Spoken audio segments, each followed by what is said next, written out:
It's not just about your coaching skills. It's also, if you're a coach, you're usually an entrepreneur. And that means you have to develop some sort of skills on that area.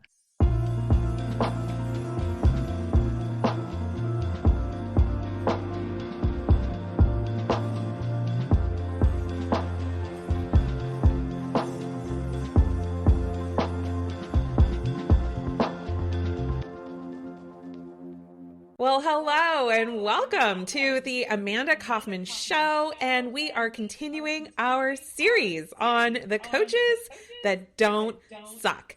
And today I am joined by my friend Adine with MoneyMindAcademy.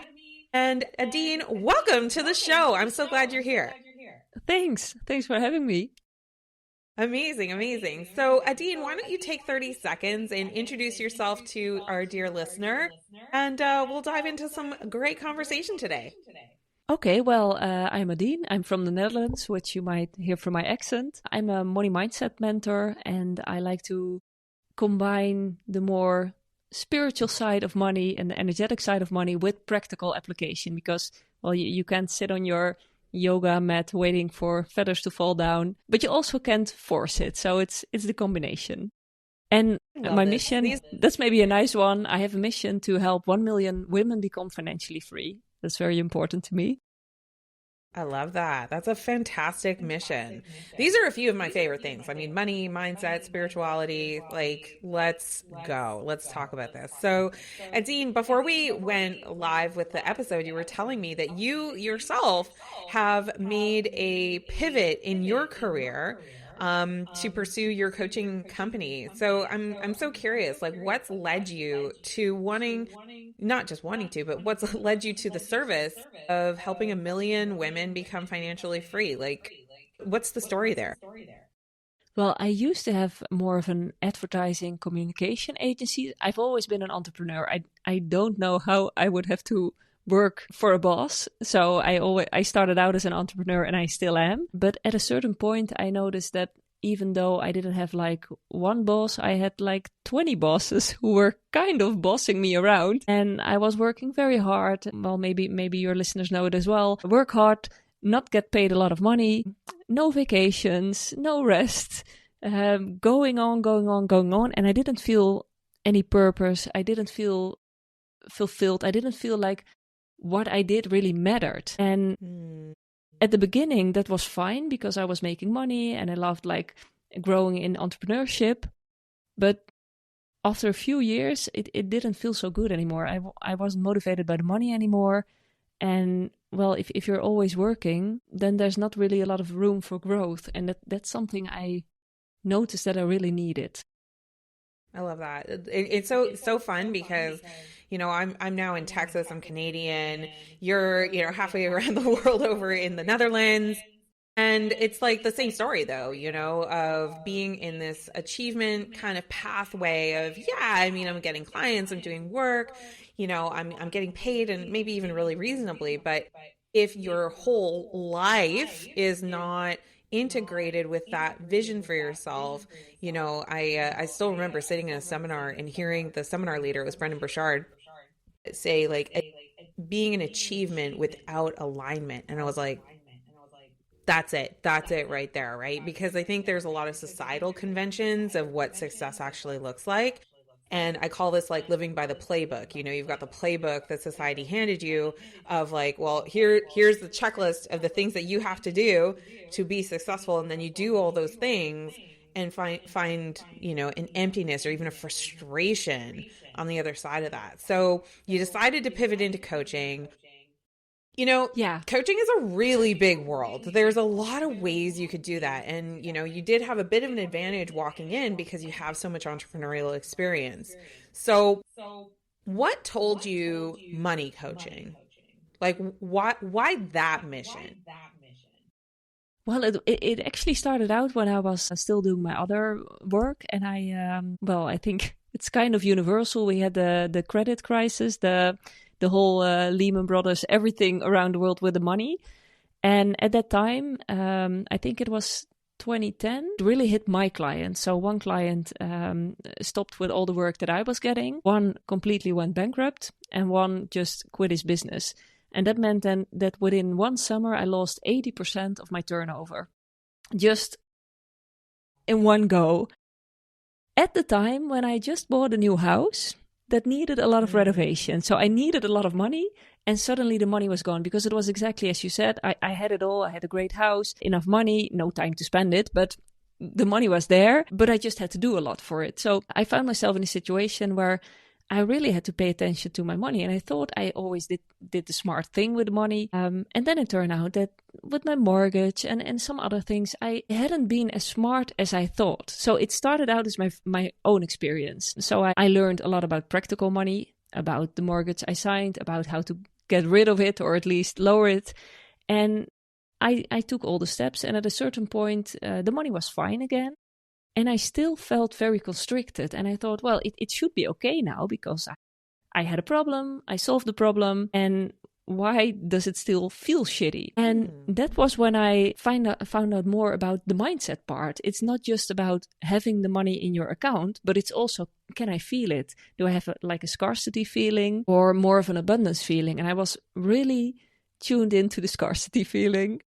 So it started out as more of an experiment for myself, a learning for myself. And at a certain point, I noticed that a lot of women, especially in the Netherlands, I'm not sure if it's the same around the world, but in the Netherlands, a lot of women don't know a lot about money. They feel like the man has to have to take care of it.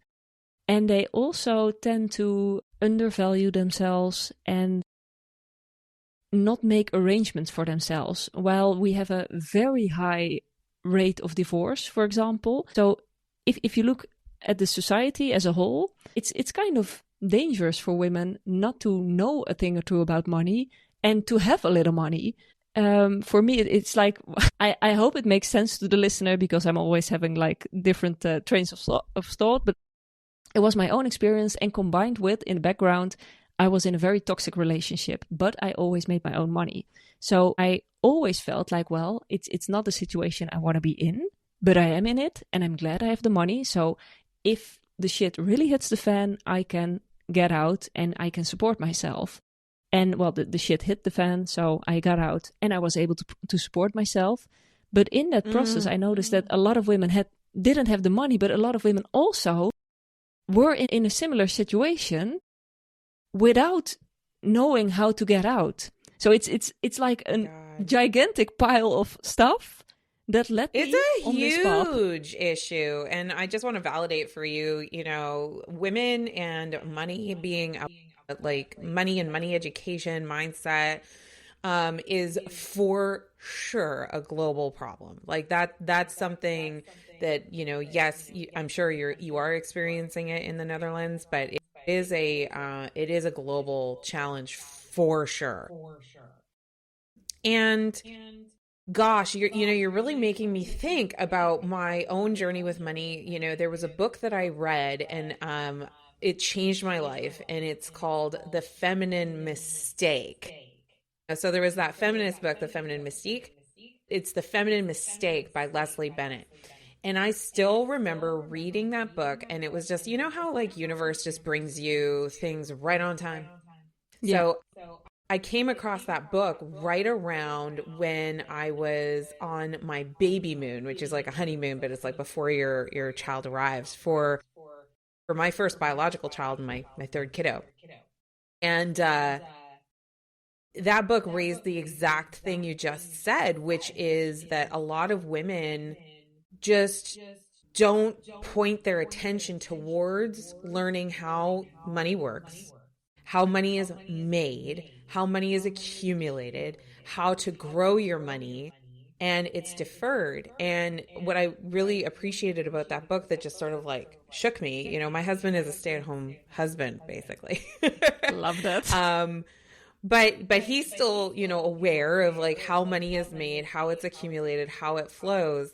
But we had this conversation, at that point, it was over 10 years ago, around how important it is for me, Amanda, to be financially independent, not because Chris doesn't love me, not because we're planning on a divorce. We are not. But because we actually really don't know what could happen.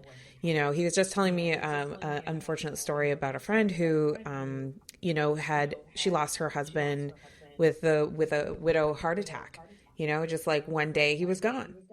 And like there's these things that happen called life that money severely affects your capacity to handle the situation.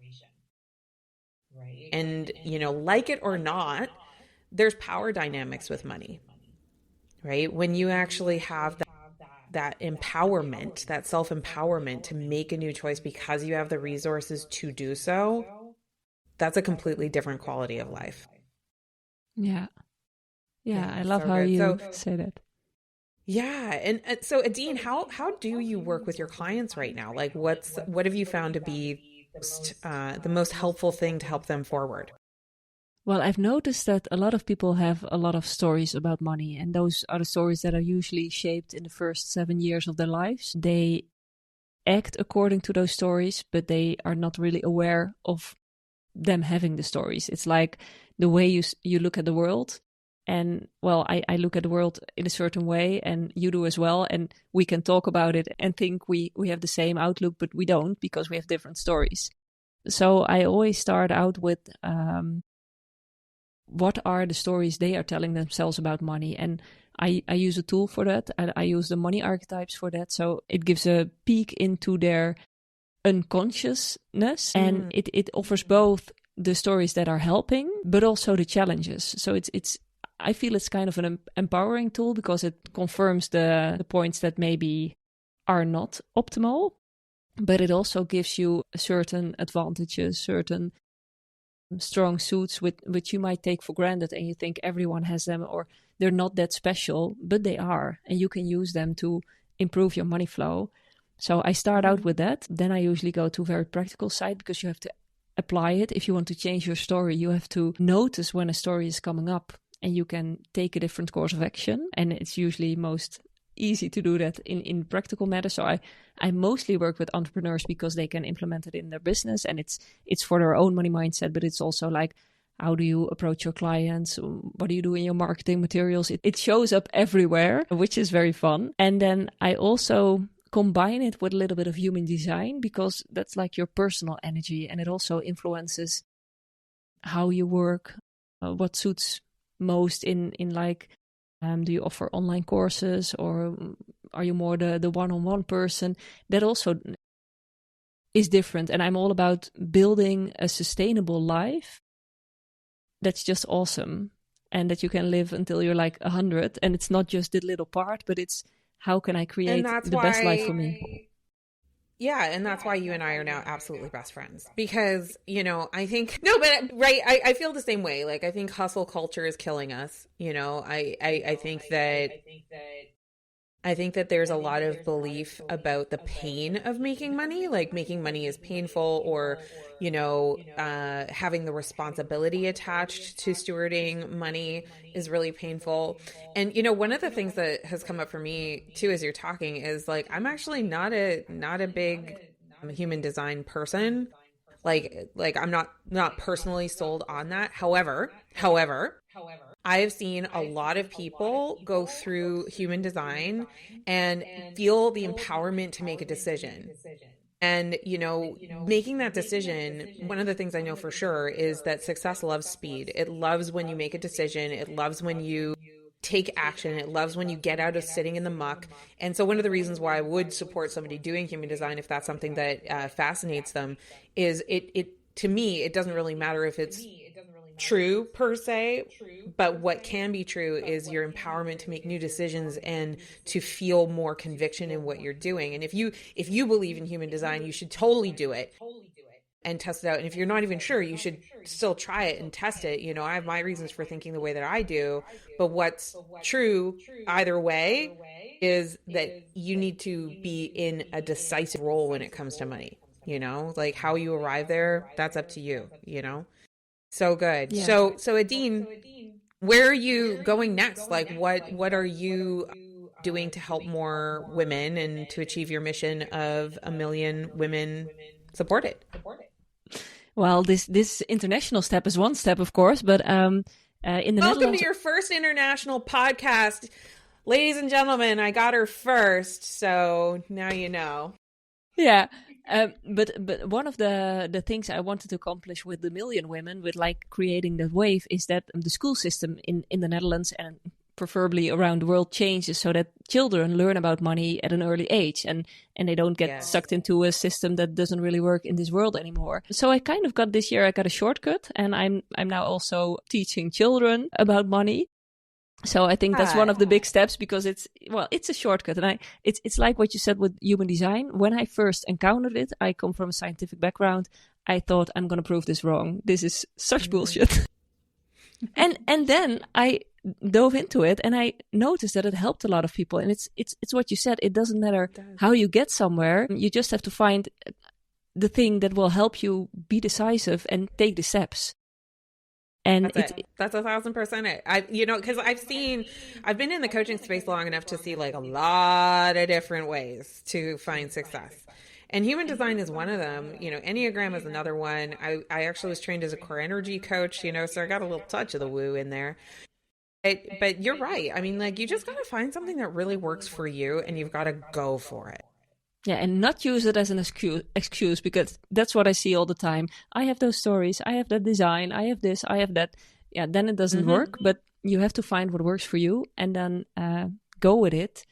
And for me, the next step now is to create the change from the bottom up, which I thought I had to go top down. But I'm just taking every chance I get along the way, because I think it's very important that people start to be mindful about the money, and not because it's I want everyone to be a millionaire, which would be fine as well. I wouldn't object to that, but it's not about being rich. It's about being empowered to make choices for your own life, because we only have one life and it's not even that long. And it's just, well, and that's another thing, right? Like, women on average outlive their partners also, right? Yeah. So you really do need to take like that responsibility to own that future. I love it. So, Adine, what are 3 things that you feel help a coach not to suck? Yeah. I think it's great to know that it's not just about your coaching skills. It's also, if you're a coach, you're usually an entrepreneur. And that means you have to develop some sort of skills on that area.